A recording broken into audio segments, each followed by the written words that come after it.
Þá komið að fjórða lið, fjárhagsáætlun Akureyrarbæjar, viðauki, til máls tekur bæjarfulltrúi Guðmundur Baldvin Guðmundsson. Þetta ágætu bæjarfulltrúar.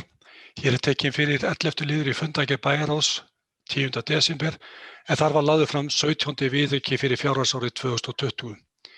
Viðaukinn vegna kjarasamninga, annars vegar við félag grunnskólakennara upp á 36,4 milljónir og hins vegar við félag íslenska hjúkrunarfræðinga upp á 106,5 milljónir króna.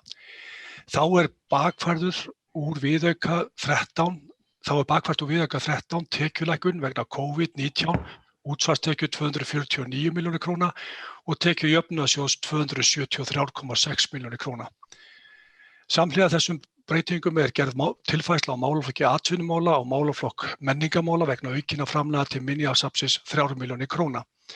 Áhrif viðaukans 379,6 milljónir króna mætt með hækkun á handbæru fé. Kannski aðeins að útskýra þetta, þannig erum við að færa tilbaka viðauka vegna tekjulækkunar sem gert var með viðauka 13. Kannski verið í miðju COVID-inu svolítið fullfljótt á okkur að fara út í að lækka tekjurnar.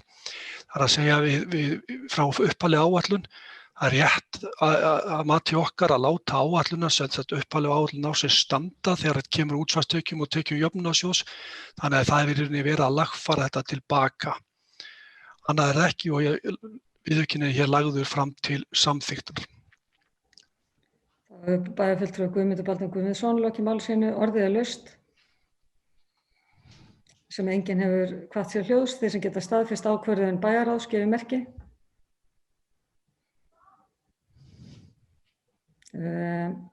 Nú Hilda Anna Frosin.